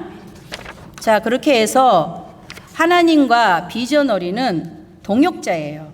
그래서 여러분들이 뭐 예를 들어서 남편의 신앙이 좀 무너져 있다, 기도하는 거죠. 이제 세워야 되니까. 이게 영적 전쟁인 거예요. 근데 여러분 혼자가 아니라는 거죠. 여러분이 기도할 때, 여러분 우리가 약할 때 누가 강하세요? 하나님이 강하세요. 내가 막 나를 자랑할 때 하나님은 쪼그라들으시는 거예요, 우리 삶 속에서. 그러나 하나님, 나는 아무것도 못해요. 저는 아무 힘이 없어요. 하나님 해주세요. 그러면 나는 쪼그라들고 하나님은 강성해지시고. 그럼 누가 이겨요? 하나님이 내 안에 강성한 자가 이기게 돼 있습니다. 그러니까 저는 밤마다 하나님께 고백합니다. 아버지, 저는 아무것도 아니에요. 저 아버지 없으면 죽어요. 아버지가 도와주셔야 돼요. 오늘 세미나도 그랬어요. 아버지, 내가 뭐라고요? 나는 잘 몰라요. 하나장로교회 상황과 형편도 모르고. 그런데 하나님이 세워주셨잖아요. 왜 두려운 마음이 없겠어요? 그러나 하나님은 믿고 저 나아갑니다. 잠 잘 자게 해주세요. 떨리는 마음도 있고 두려운 마음도 있고 긴장도 되고 다 하잖아요. 그러나 하나님이 나의 동역자로 믿고 이 강단에 서겠습니다. 저는 그냥 제 일을 할 뿐이에요. 저 부족한 거 많아요. 그런데 그 부족한 거는 하나님이 책임져 주셔야 돼요. 그래서 하나님 영광 받으세요. 나를 보면 영광 받을 게 뭐가 있겠어요. 그러나 이 약한 자에게 하나님의 그 강성함이 더해질 때 하나님이 큰 영광 받으시는 줄로 믿습니다. 그래서 여러분, 우리 약한 거를 자랑해야 돼요. 무너진 거 자랑해야 돼요. 여러분, 가정도요. 난 그래요. 뭐 무너질 수 있어요. 그러나 세우는 자가 있잖아요. 세우는 자가 여호와 하나님이 있잖아요. 내 건강 무너질 수 있어요. 그래, 기도하면 치료하시는 치료의 여호와가 있잖아요. 내 자녀들 지금 내 눈에 볼 적에는 저것들이 예수도 안 믿고 저거 언제 하나님 막 그것만 생각하면 막 체할 것 같아. 맡기세요. 여러분의 자녀 아닙니다. 하나님의 때 여러분의 기도가 우리 엄마처럼 하늘에 쌓을 것이 없을 정도로 기도만 하시면 하나님의 때 이제 다 찼다. 네 눈물이 찼고 네 사랑이 찼고 네 기도가 찼고 네 섬김이 찼구나. 이제 내가 일할게. 우리는 언젠가 죽잖아요. 그런데도요, 그 여러분이 쌓아놓으신 사랑과 기도와 섬김은요, 어디에 있어요? 하늘나라에 여러분의 창고에 그대로 있는 거예요. 그게 필요할 때 내려오는 겁니다. 아멘? 그래서 우리는 죽어도 편안하게 죽을 수 있는 거예요. 여러분이 돌아가실 때 자녀가, 남편이 예수 안 믿을 수 있어요. 그러나 여러분이 기도한 사람이라면 편안히 눈 감아셔도 되는 거예요. 다 맡기고. 하나님의 때에 어느 날 다메섹 도상에서 사도 바울을 만나서 그 핍박자, 최악의 핍박자를 완전히 변화시키셔서 최고의 사도 바울로 쓰신 것처럼 우리 자녀들 안에도 다메섹 도상이 있게 될 줄로 믿습니다. 그거는 내가 때를 정하는 게 아니에요. 하나님이 정하시는 겁니다. 하나 장로교회 작아 보이죠? 여기에 여러분의 기도가 차고 넘치면, 여러분의 섬김이 차고 넘치면 세계의 최고의 선교하는 교회가 될 줄 누가 압니까? 미셔널 처치가 될지 누가 압니까? 그걸 바라보는 거예요. 그래서 저도 이 생기를 불어넣으러 이 강단에 섰다고 믿습니다. 여러분, 죽은 거 우리는 살리는 자예요. 우리 안에 예수 그리스도의 부활의 영이 역사하잖아요. 아니, 죽음이 없는데 부활이 있을 수 있습니까? 죽어야 부활이 있는 거잖아요. 그러니까 우리는 죽음 같은 문제나 죽음 같은 절망 앞에 설 수가 있어요. 그러나 부활의 영이신 예수 그리스도가 이미 우리 안에 들어와 있잖아요. 이걸로 살아내는 겁니다. 이걸로 승리하는 겁니다. 그래서 저는 인도 땅, 절망의 땅이에요. 정말 에스겔 골짜기에 마른 뼈들만 보여요. 그러나 예수 안에 소망을 품고 거기에 말씀의 생기를 끊임없이 매주마다 가서 누가 알아주든 안 알아주든 주님의 심장으로 그 목사님 한 분 한 분을 내 딸보다도 내 자식보다도 더 많이 기도하고 더 많이 사랑하면서 해보는 거예요. 그냥 해보는 거예요. 아버지가 하라 그러셨으니까. 그런데 잘 돼요. 너무 잘 돼요. 어느 날 그분들이 우리의 사랑을 깨닫고 정말 사도 바울 같은 열정의 지도자로 거듭나서 막 그 교회들이 지금 성장해 나가기 시작합니다. 교육이라는 거는 우리 손유한 목사님 말씀하셨듯이 하루아침에 그 열매가 나타나지 않아요. 정말 콩나무에다 물 부으면 밑으로 그냥 다 물이 빠져나오잖아요. 그런 것 같더라고요. 그래서 어느 날은 포기하고 싶더라고요. 아버지 나 이거 인도 목회자를 아무리 말씀으로 가르쳐도 안 되는 것 같아요. 여전히 똑같아요. 그랬더니 하나님이 그러시더라고요. 내가 몇 번이나 말하니 너랑 나랑은 동역자라고. 너는 네 파트만 해. 너는 심는 자야, 뿌리는 자야. 내가 성장시키리라. 그러니까 네 파트만 해. 나는 네가 심지 않으면, 뿌리지 않으면 내가 자라게 할 수가 없어. 너랑 나랑 파트너다. 그거 잊지 마라. 너는 그냥 계속 심어. 와, 그 말씀이 그렇게 위로가 되더라고요. 내가 뭐 이것들이 성장하네 안 하네, 이건 하나님의 영역이에요. 우리 자녀들 신앙이 들어가네 안 들어가네, 믿네 안 믿네, 이건 하나님의 영역이라고요. 우리의 영역은 계속 기도를 심는 거예요. 뿌리는 거예요. 사랑을 뿌리고 품어주고 기다려주고. 여러분, 인내가 있어야 하나님의 신령한 복을 차지할 수가 있는 겁니다. 끊임없이 인내해야 돼요. 끊임없이 하나님을 믿어드려야 됩니다. 오죽하면 아브라함이 하나님이 약속한 친히 말씀하셨는데도 아들을 주리라 했는데 못 믿었잖아요. 하도 안 생기니까, 자식이 안 생기니까. 그래서 이스마엘을 낳았잖아요. 근데 그래도 하나님이 그 아브라함의 실수도 다 거부하시면서 너는 믿음의 조상 아브라함이야 그러시잖아요. 아브라함도 실수 많이 했습니다. 그 아내가 하도 이쁘니까 그냥 속였잖아요. 누이라고. 자기 죽일까봐 너무 이뻐서 그 아내 취하려고 그냥 죽여버리고, 그 왕이 자기 아내 취할까봐 너 누이라 그래? 너 누이야? 이렇게 해서 참 얍삽하고 참 그런 사람이었거든요. 아브라함이 2번이나. 그런데 하나님은요, 그럴 수 있지. 그럴 수 있지. 내가 택했는데 어떡하겠어. 용서하시면서 끊임없이 기다려주시면서 아브라함을 믿음의 조상으로 만들어 가셔서 열방의 복으로 삼으신 겁니다. 자, 그리고 비전의 다음 원리는요, 비전은 반드시 성취되고 하나님의 영광을 드러낸다는 겁니다. 이렇게 해서 무수한 공격과 조롱과 비웃음과 나쁜 소문과 또 마지막에는요, 원수들이요, 너 내가 죽여버릴 거야, 너 계속 성벽 세우지, 나 너 죽인다고 살해 협박까지 느헤미야한테 한 겁니다. 그런데도요, 느헤미야는 흔들리지 않습니다. 나 죽어도 좋아, 그런데 이거 나는 세울 거야.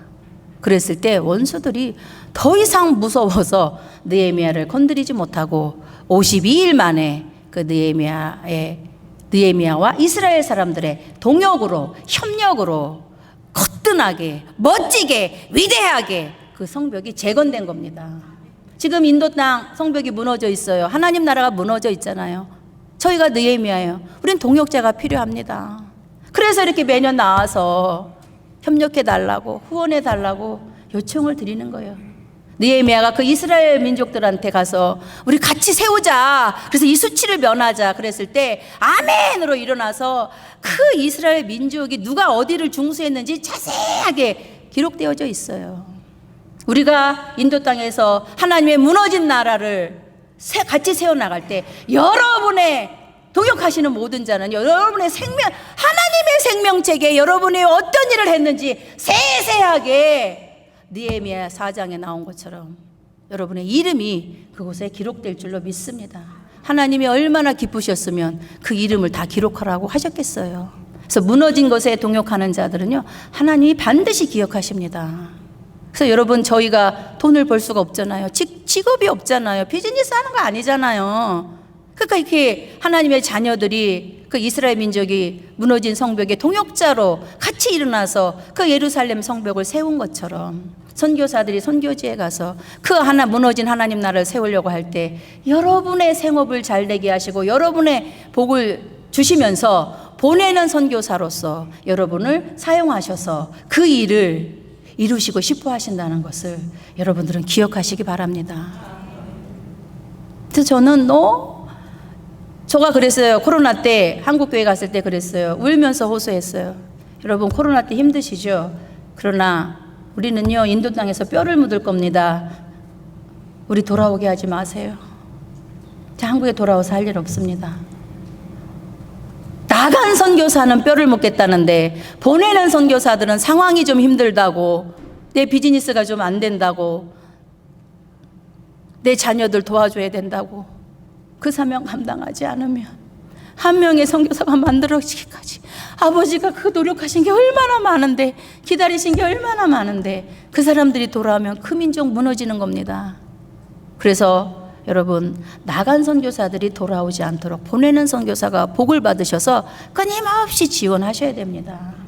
그래서 여러분들의 복을 주시는 이유가 그거예요. 보내라 좀, 네 물질 좀 흘려보내. 내 나라 세워야 되지 않겠냐. 그래서 내가 너 복을 주는 거야. 네 자녀들이 잘 되게 하는 거야. 자자손손 내가 잘 되게 해줄게. 그래, 너는 한 가지를 해라. 열방으로 네 물질 좀 흘려보내. 그래야 내 나라가 온 열방에 도래하지 않겠니? 나 지금 눈이 짓물러 있다. 그러는 거예요. 그래서 여러분들이 주신 은사, 잠재력 다 하나님의 나라를 세우는데 사용되어져야 될 줄로 믿습니다. 그거 받으시고 가만히 그래도 했어? 땡큐. 이럴 분이 아니시라는 거예요. 작은 그 나병 환자의 발걸음 하나도 받으시는 하나님 아니십니까? 여러분이 10불을 보내든 1불을 보내든, 이야, 네가 이거 했어? 너무 기특하다 진짜. 네 형편 내가 다 아는데. 피 같은 돈이죠. 그런데 하나님 그걸 귀하게 보시면서 복의 복을 더하시면서 여러분의 가정과 자녀와 비즈니스가 잘 되고 안 될 것 같아도, 여러분 코로나 때 안 망하셨잖아요. 하나님이 지키신 겁니다. 왜? 비전이 있기 때문에. 여러분 건강 안 무너지셨잖아요. 살아남으셨잖아요. 코로나 걸렸어도 살아남으셨잖아요. 살아남은 자의 비전이 있기 때문에 그렇습니다. 데려가시려면 얼마든지 데려가실 수 있겠죠. 그러나 그 코로나 와중에도 그 많은 사람이 죽어가는데도 우리는 지키셨잖아요. 비전 성취하라고. 그래서 보내는 자로서 하나님, 나 이 사명 끝까지. 저 선교사님은 죽겠대잖아요. 저 선교사님 죽는 날까지 내가 1불이라도 10불이라도 선교할 수 있도록 나 복을 주세요. 그러면 하나님이 야, 그걸 뭐 비전이라고 얘기하냐 이러지 않으시고, 너 진짜 그 결단 대단하다. 알았어. 그러면서 신비한 방법으로 여러분의 비즈니스가 잘 되게 하시고, 막 자녀들이 막 자격도 안 돼. 그런데 막 회사에 취직을 하고 막 그러면서 하나님 바빠지시는 거예요. 왜? 영광 받으시려고. 우리가 뭐 옷 저도 예쁜 옷 좋아하거든요. 패션 디자이너가 되려고 그랬으니까 예쁜 옷 입으세요. 그런데 그 모든 것들, 먹는 거, 입는 거, 뭐 하는 거, 뭐를 위해서요? 하나님의 영광을 위해서, 나 자신을 위해서, 나 예쁜 거 칭찬받는 거, 그게 끝이 아니라 하나님의 영광을 위해서 하라는 거예요. 저는 이렇게 제가 마음에 드는 옷을 입고 강단에 쓰잖아요. 막 힘이 10배, 30배, 100배로 막 나가요. 그런데 내가 조금 추리한 것 같아. 그러면 힘이 없어. 그렇게 만드신 분이 하나님이시잖아요. 그러니까 하나님이 공급을 하시더라고요. 지금은 뭐 옷 사 입으세요, 화장품 사세요, 신발 사시세요, 가방 사세요. 그렇게 공급자들, 필요들을 공급하시면서 하나님 왜 그러시냐고요. 이 비전을 성취하시기 위해서 하나님 나라, 얘를 통해서 돌아와야 되니까, 최성자 선교사를 통해서 돌아와야 되니까, 네 필요들 내 다 공급할 테니까 이거 성취해라 하시는 건 줄로 믿습니다. 그래서 저는 오늘이 마지막 날이라고 생각하고 세우시는 곳마다 온 힘과 열정과 뜻을 다해서 말씀을 선포합니다. 그래서 부족하면 부족한 대로 분명히 오늘 이 시간에도 다는 아닐 수도 있지만 몇 명은 하나님이 그 심장을 두드리시면서 너 열방 축복자야, 열방이 복이 되라 부탁하시는 음성을 들으실 줄로 믿습니다. 그럼 순종하시면 되는 거예요. 왜? 여러분 복 주시려고. 여러분이 열방에 복이 되면, 여러분 생각해 보세요. 아브라함이 열방에 복이 되려면 누가 먼저 복을 받아야 돼요? 아브라함이 먼저 복음을 받아야 되잖아요. 없는데 어떻게 흘려보내요? 그래서 하나님이요 아브라함을 거부가 되게 하시는 거예요. 가는 곳마다 그 와이프를 속였잖아요, 누이라고. 그런데 그 왕이요 재물을 줘서 보내요. 이게 상식적으로 일어날 수 있는 일입니까? 때려 죽여야죠. 아브라함을 거짓말 시켰으니까. 그런데 하나님이 보호하시면서 오히려 은금을 더 줘서 빨리 떠나라, 이 나라 빨리 떠나라 해서 점점 아브라함이 가는 곳마다 부자가 되는 거예요. 그래서 결국엔 아브라함을 통해서 열방이 주께 돌아오게 하시려고 아브라함부터 복을 주시는 하나님이신 줄로 믿습니다. 그래서 여러분들이 열방의 복이 되고자 할 때 여러분부터 하나님은 복을 주시려고 너무너무 바쁘셔요. 여러분 기도해 보세요. 굉장히 바쁘십니다. 막 사람을 일으키시고 막 환경을 열어가시고 뭐를 해줄까? 얘가 열방의 복이 되려고 하는데 내가 뭘 해야 되지? 너무 기쁘셔서 일을 하시는 하나님이신 줄로 믿습니다. 그래서요, BC 586년에 바벨론에 의해서 무너진 예루살렘 성벽이요, 느헤미야의 비전으로 BC 444년에 거뜬히 52일 만에 재건되었습니다. 그래서요, 이것으로 인해서 그 주변에 있는 원수들이 보고 떨 정도로 하나님의 이름은 높여지고 하나님이 영광을 받으신 것입니다. 자, 완전히 나락으로 떨어졌던 이스라엘 사람들의 영적 자존감은 회복되었고 뜨거운 부흥의 역사가 그때 이 이스라엘 민족에 일어난 겁니다. 자, 이처럼 우리의 비전은 반드시 하나님의 나라와 영광과 관련이 있어져야 되는 겁니다.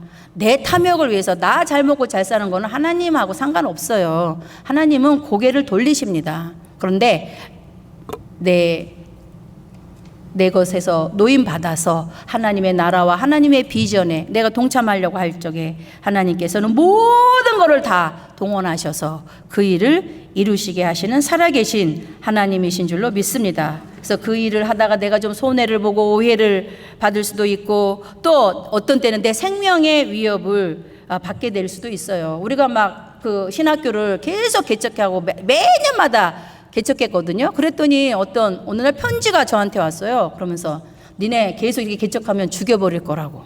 살해 협박 편지가 우리 집으로 배달이 된 거예요. 근데 우리는 휙 던졌어요. 죽일 테면 죽여봐라. 이건 하나님이 명령하신 일이고 우리가 기도해서 하는 거기 때문에 우리는 신학교를 열어야 된다. 목회자 재훈련학교를 어떤 지역에 완전히 빈민가였는데 그 빈민을 싫어하는 어떤 사람이 거기다 신학교 세우면 안 된다. 그러면서 우리한테 그런 살해 협박 편지를 보낸 적도 있었습니다. 그러나 우리는 무시했습니다.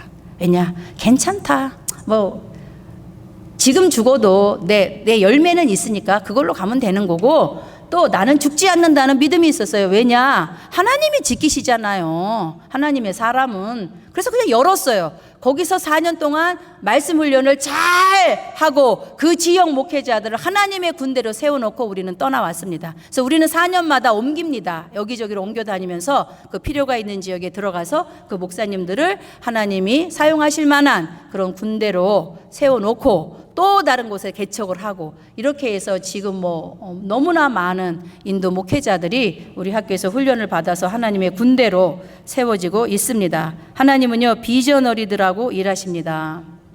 그래서 하나님의 자녀라면 누구나 예수 비전어리라고 우리가 할 수 있는 겁니다. 그래서 내게 주신 은사, 잠재력이 비전을 성취하게 하기 위해서 주신 것들이라는 것을 우리는 명심을 해야 돼요. 그래서 내 가정과 내 자녀, 내 직장, 내 사업과 내 물질 등은 다 하나님 나라와 관련된 비전으로 사용되어지는 것이 아버지의 뜻이라는 것을 알고 작은 것일지라도 하나님께 드리고 그 비전에 동참함으로 하나님 나라가 이 땅에 확장되어지고 열방이 주께 돌아오는데 그게 그렇게 사는 삶이 가장 하나님께서 우리에게 원하시는 하나님의 자녀에게 원하시는 가장 가치 있는 삶이라는 걸 여러분들은 기억하시기 바랍니다. 자, 그래서 오늘 제가 이제 이 특강을 짧은 시간 내에 여러분들에게 전달을 했는데요.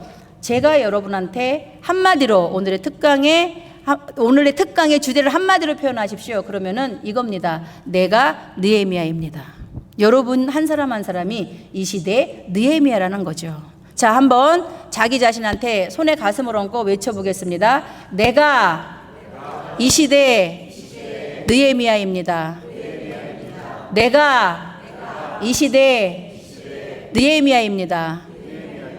네, 여러분 느헤미야세요. 그래서 모든 무너진 것 여러분이 느헤미야이기 때문에 여러분을 통해서 하나님이 세워주실 줄로 믿습니다. 자, 지금 아까도 말씀드렸다시피 모든 것이 무섭게 무너지는 시대예요. 가정도 교육도 예배도 권위도 사회도 정의도 질서도 다 무너지지만 이 무너짐 속에서 이 원수마귀가 하는 일이 뭐예요? 멸망하고 무너뜨리고 파괴하는 거잖아요. 그런데 하나님이 하시는 일은 뭐예요? 세우시는 거.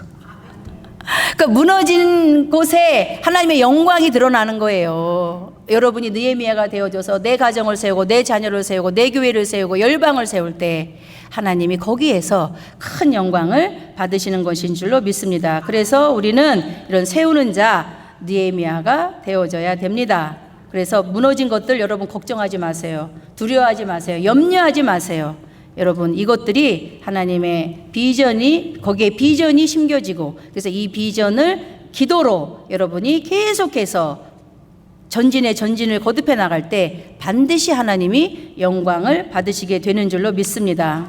지금 하나님은요 느헤미야를 찾고 계시는 거예요.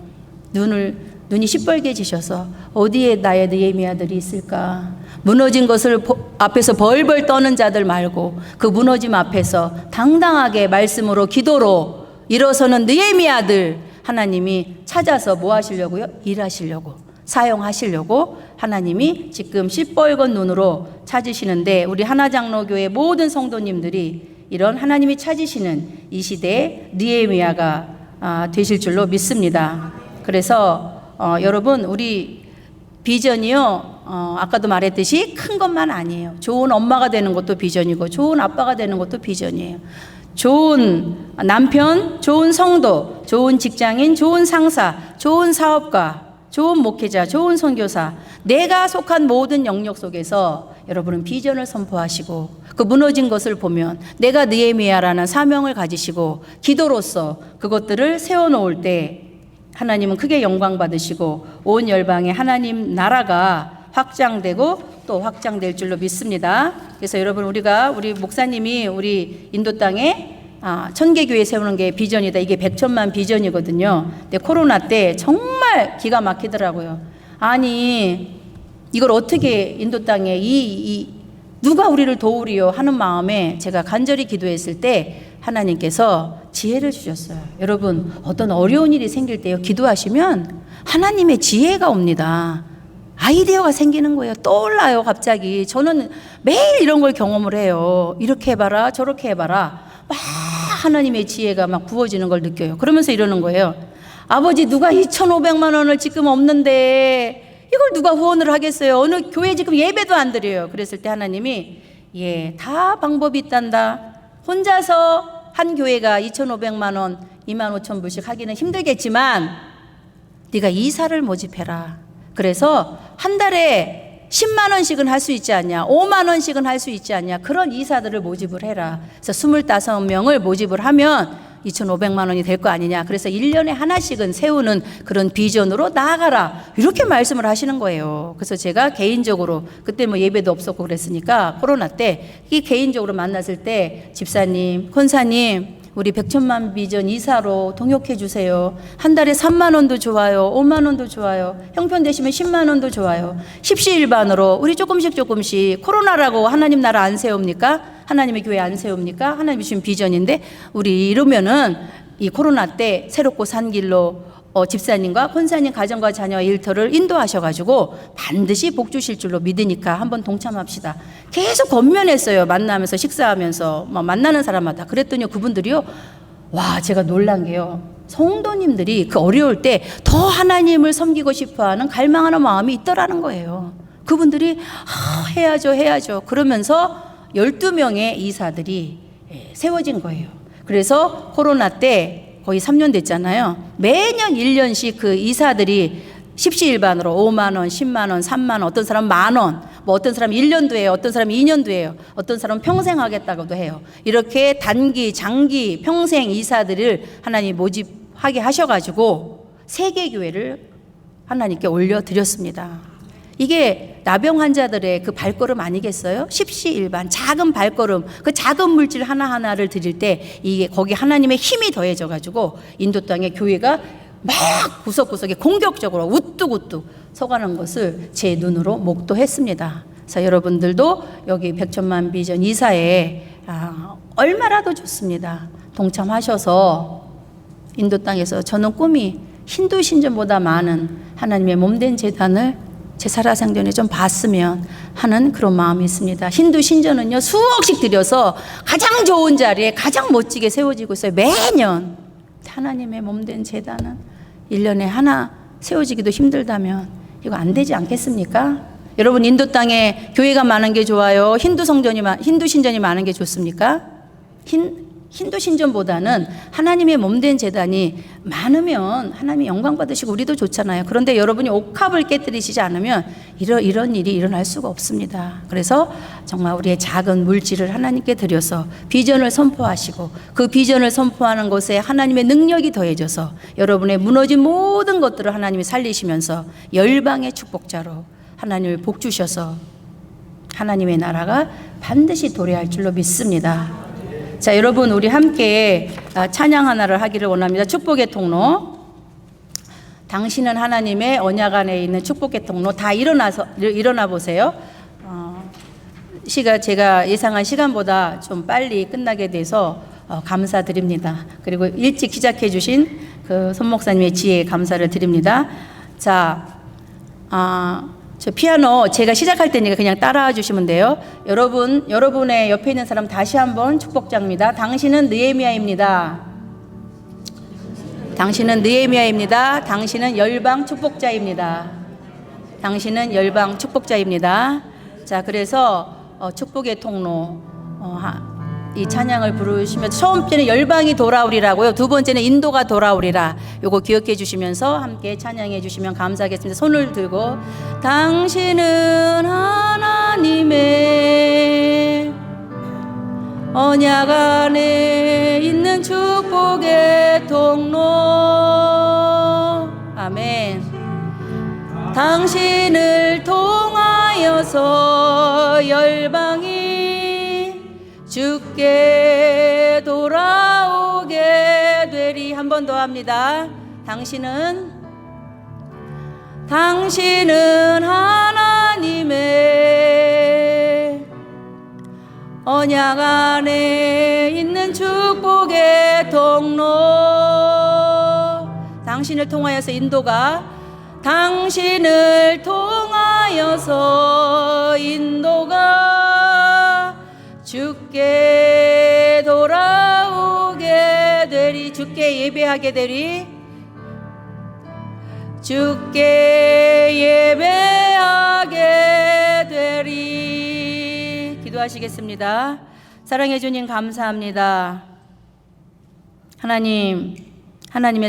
하나님께서 택정하신 이날 하나장로교회 모든 성도들을 복 주시려고 예정하신 이날 하나님이 아름다운 강단에서 느헤미야 비전 스쿨을 여시게 하심을 감사합니다. 하나님이 오래전부터 계획하신 아름다운 세미나인 줄로 믿습니다. 부족한 여종이 말씀을 전했습니다.